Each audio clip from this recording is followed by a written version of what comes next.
Good morning and welcome back to Paris. We had an action-packed Saturday yesterday. If Sunday is even half as good, we are in for quite the treat. I'm Charlie Bosco. Alongside me today, I have the ever-present for our coverage this weekend, Mike Langley, professional route setter, and IFSC athlete Sierra Blair-Coyle also joins us for the first half of this women's bouldering final. Sierra, you climbed in the qualifiers here. How have you found the World Championships experience? It's just crazy. I mean, there's so many good climbers here and the setting's so good. It's been exciting every single day, whether you're competing or watching. There's always something cool going on.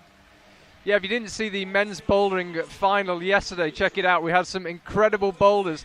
For me, a personal highlight for a start was Adam Ondra kicking one of the volumes, although we found out he did receive a warning from the IFSC judges for that slight comedy moment.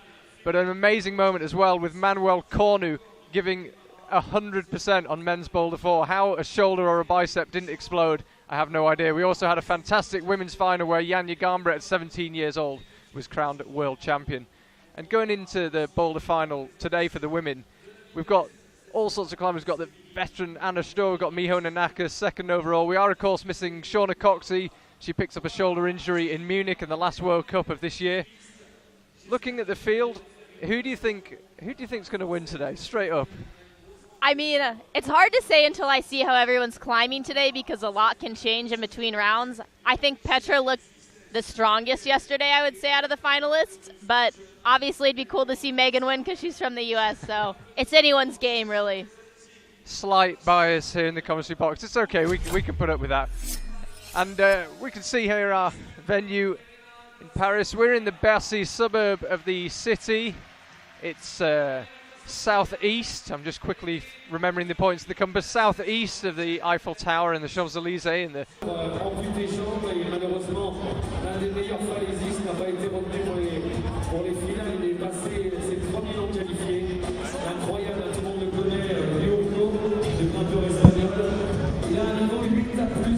I believe we can speak to Petra via the live link. Petra, can you hear me? Yes, I can. Well, that was a great result, being able to speak to Petra Klingler. That was a bit of a bonus. We weren't expecting to be able to speak to her, but one of our media guys, obviously been working on his rugby tackling. Rugby tackled her as she was ran out before she went to anti-doping and all the various administration things she has to do. So whoever that was, doping really ruins the feeling of victory. Yeah, but whoever that was in our media team, I'll be buying him a beer later to collar Petra Klingler at the key moment. Well done, fantastic. Well, straight into men's AL2 final. Stasha, you have to leave us. We're going to substitute you for Dave Bowes, Team GB. Thank you very much for your help. We loved having you as we did in Arco, and we hope we will see you have you in the commentary box again in the future. Yeah, thank you. Thanks a lot. Thanks a lot for your time.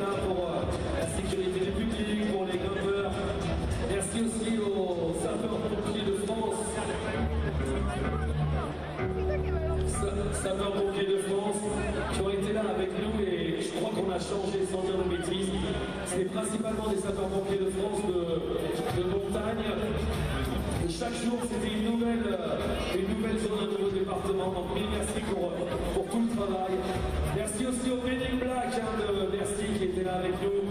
Just make his way into the commentary box, getting himself settled down. We've got Dave Bowes, Team GB, paraclimbing athlete who's already competed here in Paris. Dave, can you hear me? Headset working? I can indeed, yes. Thank you very much for joining us in the commentary box. Before we get cracking on this men's AL2 final, how did you enjoy the experience of climbing here in Paris in front of this massive arena? Oh, certainly experience. When you get such a huge crowd, it makes a big difference getting everybody. And tell us what category you compete in. Just explain to our viewers that might not have seen all our paraclimbing coverage what that involves. My category is RP3, which is range, power and stability issues. And it's the least severity of the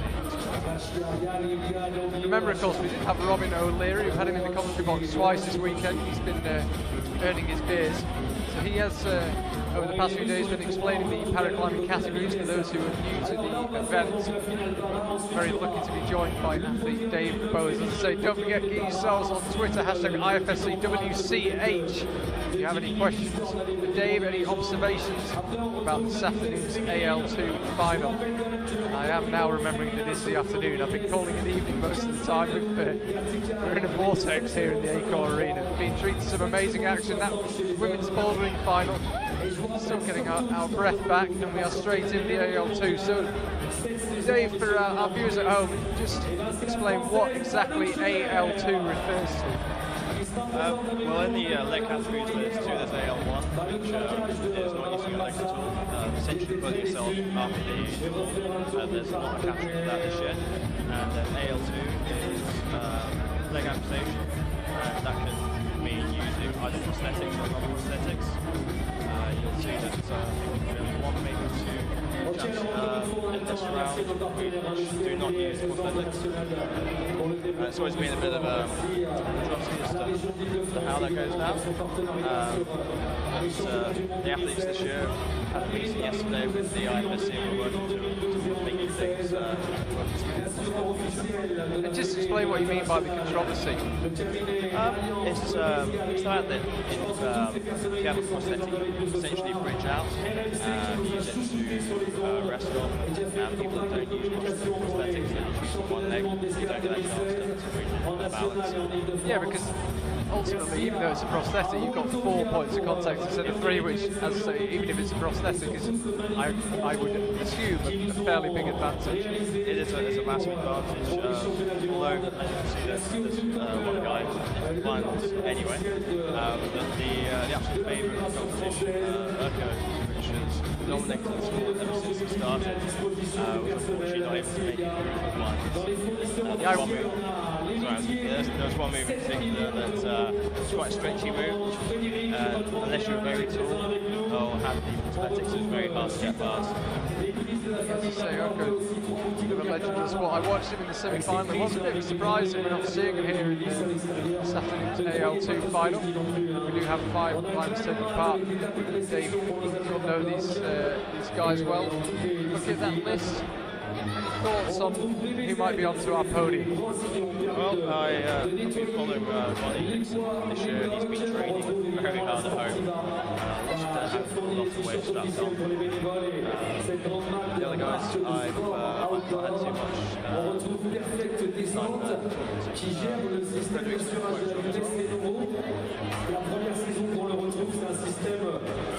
we say 5 men taking part in this afternoon's final. I'm going to give it a go on my Spanish pronunciation. I have had some tuition on these names from various members of the paraclimbing world, but Spanish, not my language. If you heard me reading in French yesterday, you'll know that's also not my language.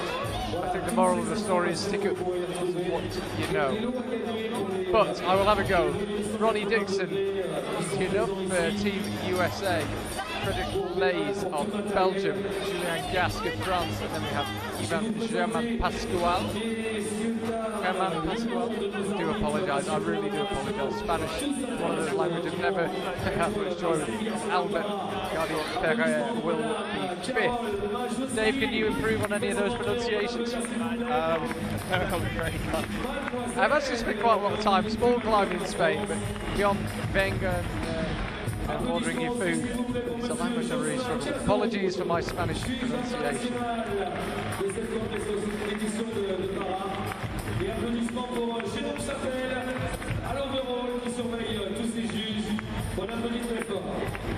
While we're waiting for guys to come out, one strong favourite this year was Jimmy and Philip mentioned. He was looking incredibly strong. He was at the same point as Urko. They both got stuff in the same move because of pure height. Dependent move. It was very tense. Yeah, of course, Phil was on our highlights package. You can see him climbing on the new highlights package. Go back and check that if you want to see. You saw Esme Hart, who also competes in women's AL2. This route on the enormous lead wall here in Bercy just to give people a bit of an insight, these climbers here are on one leg, some of them also using a prosthetic, but some of the climbers literally just with 3 points of contact. Roughly what grade can we expect climbers to be in a World Championship final in AL2? Well, this wall was used on Champion last year. I would have put that grade back then at 70 plus. Using the same routes as I've been doing. I'm expecting that they might have gone up at the World Championships. Big seems to have gone up this year. But overhangs certainly favour leg empties that they're using as well. Just explain what you mean by that. Well, if you go up the speed qualifications, it's quite hard for people that don't have an extra point of contact or an extra push to be able to get through to that wall, just like yoga. Whereas if you've got an overhang, you can do a lot of dynamic moves quite comfortably. You end up usually having larger holes to go to, so dying at dead point makes it quite easy. So potentially levels the field slightly. Yeah, definitely. That type of wall. I would most definitely say past experiencing aim to present to local wanted to be in final Ronnie Dixon. Shortcut before the final steepest section of this wall. The arena. So packed here in Bercy.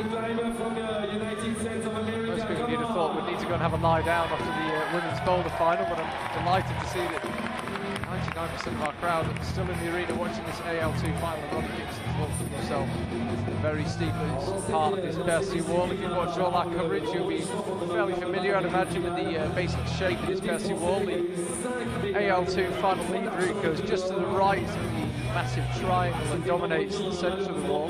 You can see it there, just on the top left corner of the screen. That's a huge red triangle that we've seen so much of this weekend. The AL2 final route going just to the right of it. see a perfect move there. Ronnie's done the minimum flag through. That's where the extra weight on the ankle's leg really helped out. So Ronnie, yeah, fantastic. We will wait the scores update. Just over halfway up this wall, it would be my estimate. We don't have a route map for this paragliding route. It's being adjusted relatively late on, so we can have time to produce a route map for us. So that's just past half height. We'll wait as the scores update.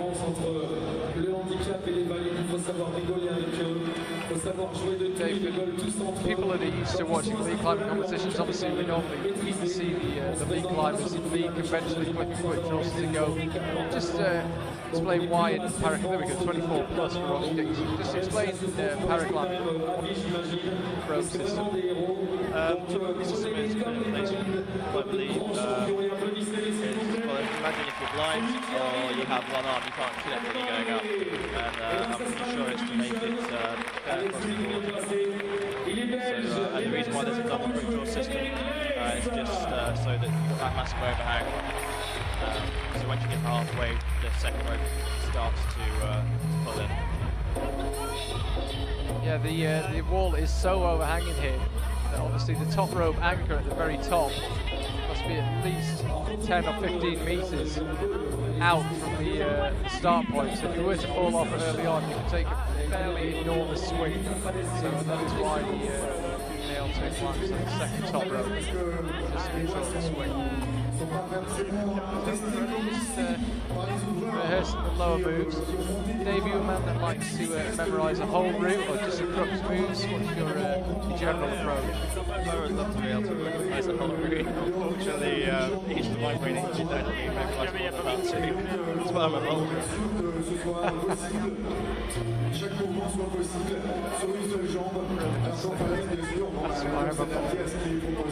D'ailleurs, on va les citer, les ouvreurs para, parce que c'est très dur pour eux d'ouvrir. Ils ont évidemment un peu pas de handicap, ils essaient des fois de se mettre Mike Langley, professional route setter and very observational chap, spotted that Freddie's flying without a chalk bag. That was also a mistake taken by Daniel Van David 2 days ago.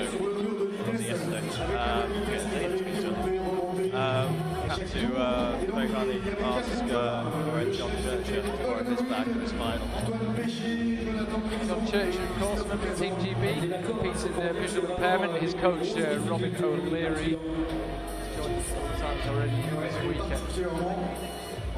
This is men's AL2 in the amputee category. You see there the difference of the prosthetic made, because obviously without that hole is just out of bounds effectively. Absolutely, you are just completely hanging on the side, just trying to lever over off nothing really push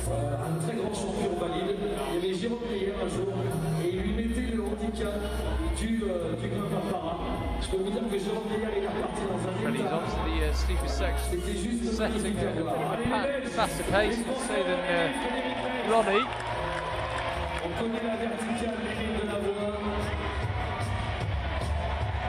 Starting to get the wobbles. Yeah, starting to get the wobbles and trying to figure out how to get this right hand up. He's going to drop down and compose himself. Doesn't seem to be missing his chalk bag, so he doesn't feel he needs one. He didn't even go for it.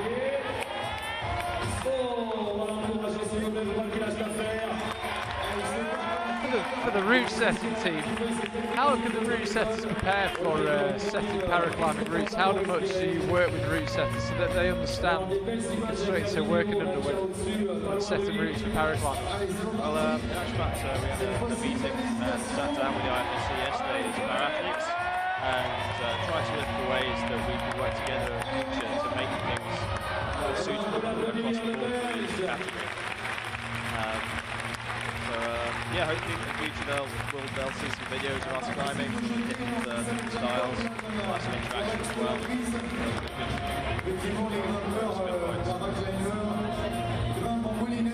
So we saw that, you can tell he was there for a minute or so, just trying to figure out those moves. Went one way and halfway through the move realised it was a mistake, couldn't get back on in his 18 plus, so currently leading away 24 plus 3 climbers still to go, including Julian Jesk. I suspect he might get a fairly loud cheer here. Here he comes onto the stage, men's AL2. And there's the crowd. In case they hadn't heard the MC, they see the light blue French tops. They don't really mind who it is. Once they see one of them, they start cheering.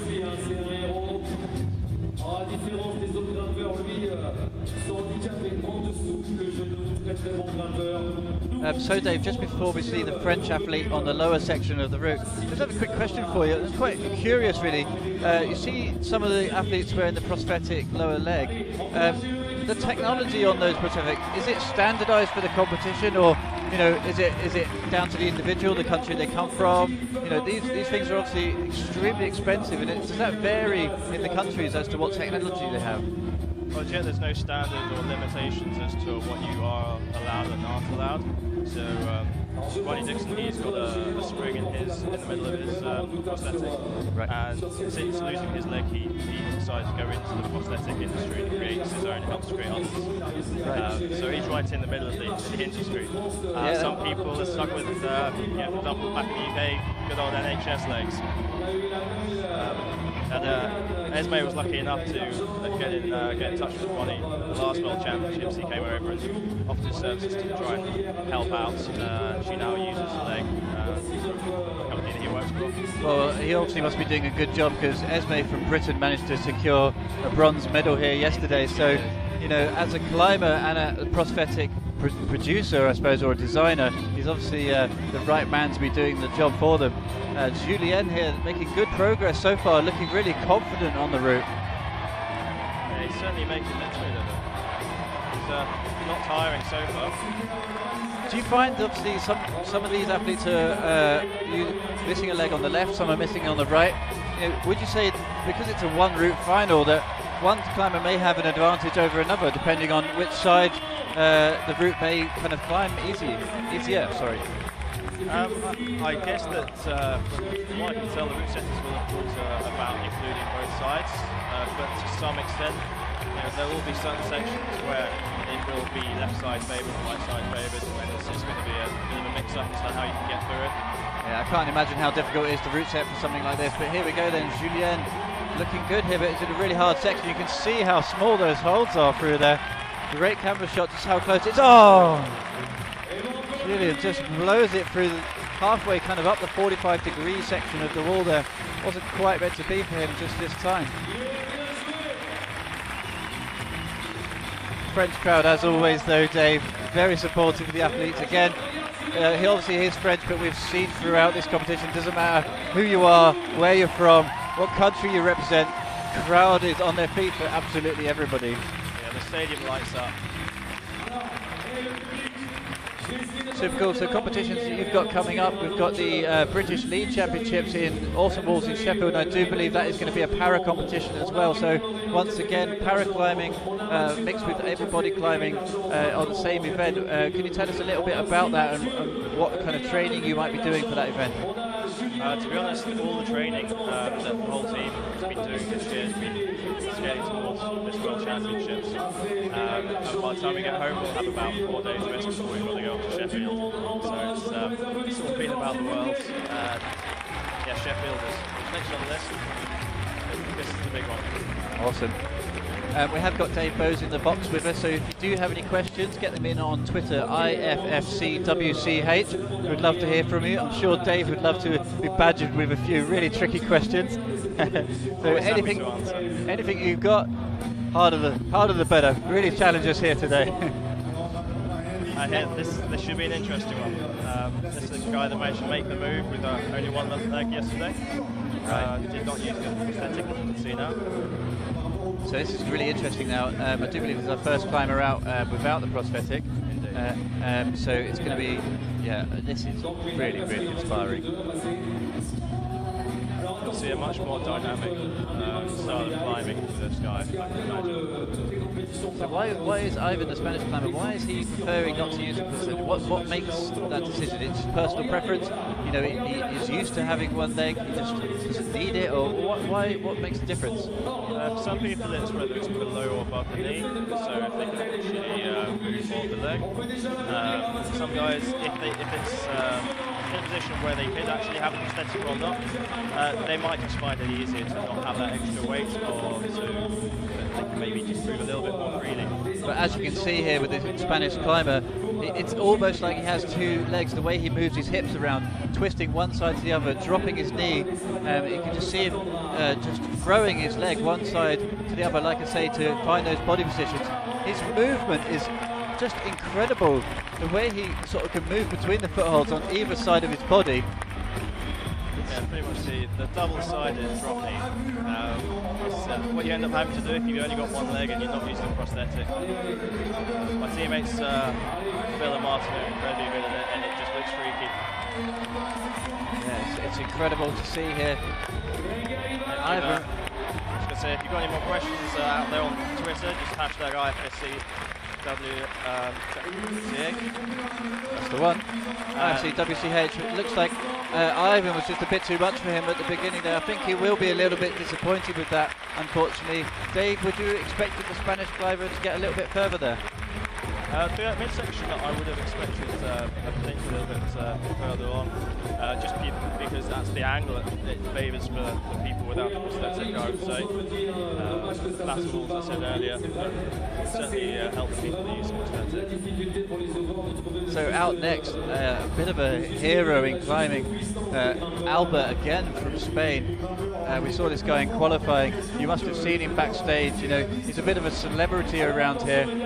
What do you think to Albert and his climbing? To be honest, I didn't get a chance to see many of the guys climbing. Kind of aligns with me being on next to my qualifiers, so I was a bit wrapped up in my own head. So again, it looks like the top qualifiers here are both without the prosthetic limb, so it'll be interesting to see if we can hopefully get someone a bit higher up the route. So far, kind of halfway up is our best, 25 plus. It's close underneath that with Germain Pascal, 24 plus. Ronald Dickinson, also 24 plus. Frederick Leeds, currently sitting in 4th from Belgium, 18 plus. See there, probably a reason why they decide to use prosthetics. He's got quite a long amount of leg that he can use to reach a certain extent. Yeah, absolutely. So will he be standing on that stump and using that effectively as a foot? We can see right now that he just has stepped off the ground using that. So I can imagine he uses that quite a lot. Do you know kind of roughly how difficult this route may be? Obviously it's really hard to say having not climbed it, but do you know roughly the standard that these guys in the AL2 are facing? Yeah, purely because AL2 and my category pretty much always get on the same routes for qualifiers and finals. Yep. And from my own perspective, with all in, they use very hard routes. I have to say myself, after the last World Championships, I did kind of try to have a go at kind of practicing the different methods for the different paraclimbing categories, and the one-legged was it's particularly difficult. It's just so difficult to get the body positions right. You really want to try and put yourself in the place of somebody who climbs with one leg. For a prosthetic user, just keep one leg straight and don't ever bend it. You'll find out quite how hard that is. If they don't use prosthetics, tuck on your feet behind your ankles and then don't move that. Trying to resist kicking a leg out for a swing and a flag through is so hard. So Albert here, potentially a little bit wrong-handed for the orange hole, but gets the match. Looking pretty solid so far. He's obviously incredibly strong. Qualified in the top spot for the final, so he is the favourite going into the final. Looking good here, but we've seen a number of climbers fall around this area on the wall, so really want to see someone get a little bit higher. Come on. Crowd's really behind him now. They know that's a high point. He's really flowing now. He's on fire. Takes the top position. You can see why he's the favourite. Albert Guardia Ferreira from Spain. Taking it all in, just taking a look back at the crowd. They're all on their feet watching this guy. It looks like he might have enough left in the tank to get to the top. See a top right now would be incredible, but he's got a long way still to go. It's probably just over halfway for sure, but a quarter of the wall left, maybe something like that. He's got a little bit of a way to go, but looking really solid, and he's gaining a bit of a rest there, so he will be getting some energy back. But Ali Albert, come on. I think the crowd is always so inspired when it comes to the paraclimbing. The noise here in the arena is absolutely deafening. I hope you can pick this up. Charlie beside me is just shaking his head. He can't understand how loud it is right now. The crowd is literally erupting as he gets onto the head wall. Ali Albert, come on. Keep it going.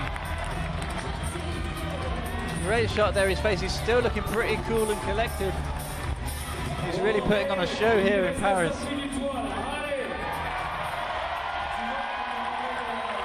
Davis, lucky we got these headphones on because it's deafening in here. Absolutely. Come on, venga. Oh, brilliant performance there. The crowd is on their feet once again for Albert Guardia Ferreira. Brilliant effort. Takes the title, the World Championships AL2 in the men's. Absolutely smashed it.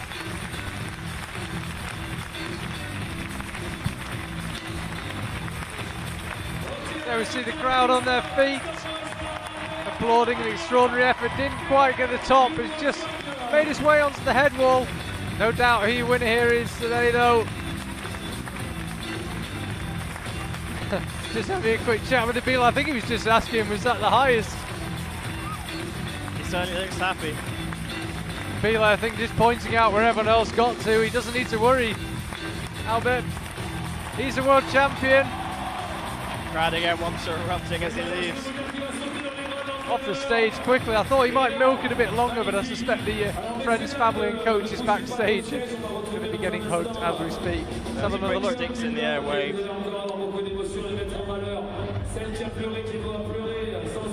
this was the section that proved problematic lower down for some of the other climbers, but you can see the power. I mean, we're saying, what, high 7s in terms of sport climbing grade. Just unbelievable power to do that. It's so little benefit from one of your legs. I mean, well, seems to be that move there, which we just saw, which he just powered straight through without stopping. When RC pulls on, I think that's what pumped everyone else out. I say, you've just got to keep moving, but easy said and done. But there we go, Spain 1 and 3 here in the World Championships. Country blessed with seem to breed climber, and they're taking home men. Seen 8,000 people on their feet here in Paris watching paraclimbing. Seeing paraclimbing on this stage, what does it make you think about the future of your sport? Well, we do. We're definitely growing each year on year. There are a few categories that had to get cancelled at the last minute, about a month ago, and that's due to just not enough numbers being in to make the 6 athletes from 4 countries. So hopefully in future we can get more athletes into the sport in each nation. Maybe there might be some new rule changes to allow either small numbers of coming through or merging some categories together like there has been in the previous competitions. But it's just fantastic seeing it grow each year. See here the winning run. That second to last move looked absolutely on the limit. This one just beyond. It's a shame we didn't get to see anyone tackle the final few moves of the head wall, but such is life. The route setters tread a very fine line in all disciplines, lead boulder and paraclimbing.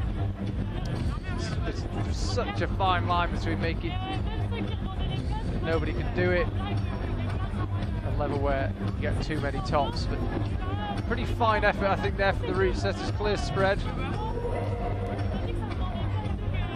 A wonderful final.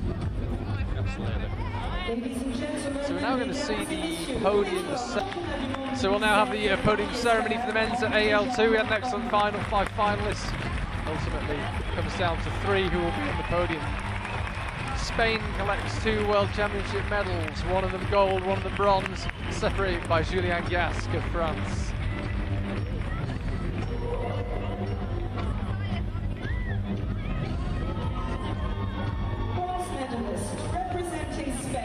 La médaille de bronze représentant l'Espagne,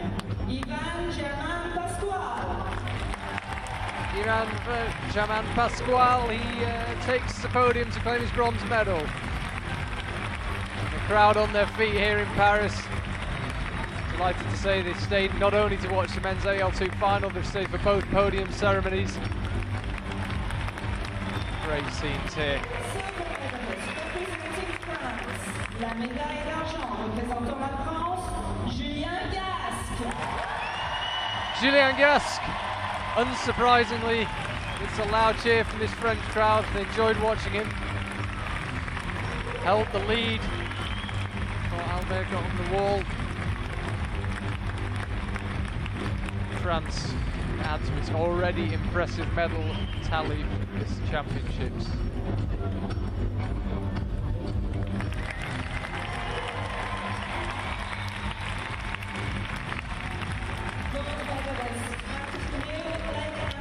Paris World Champion 2016, representing Spain. La médaille d'or et champion du monde 2016 d'handi-escalade amputé jambe homme, représentant l'Espagne, Albert Guardia Ferrer. It's Albert Ferrer, world champion. Big handshake for his teammate, and of course the Julien Gasque. And Marco Scalaris, the president of the IFSC, will present him with the gold medal. I think he's going to enjoy this moment.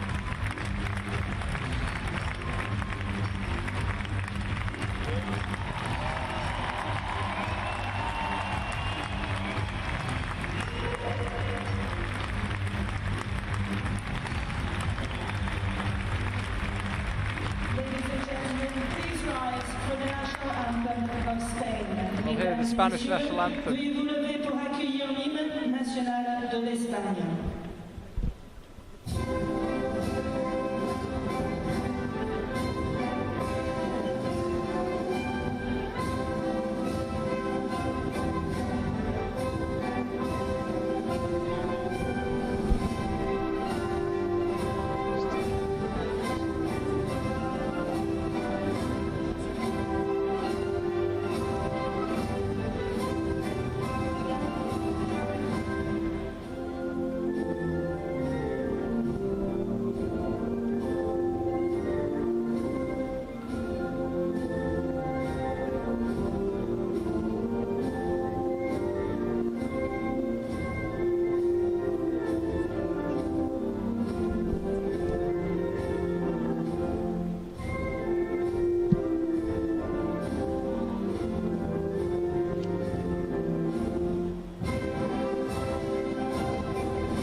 Emotional scenes here in Paris, 1 or 2 tears shed on both the women's bouldering podium and the men's AL2 podium.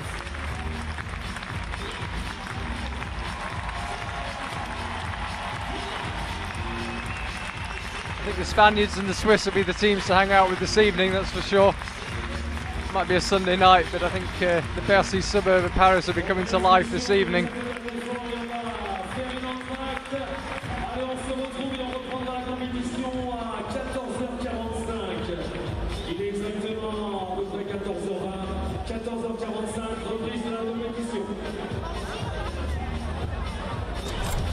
So just as ended yesterday, the women provided us with a fantastic bouldering final. We will be back in just under half an hour with the women's speed climbing final. We'll be joined by Armand Torre, but in the meantime, thank you to Sierra, Blair Coyle, Stasha Gale, and of course Dave Bowes and Mike Langley for joining me. See you very shortly.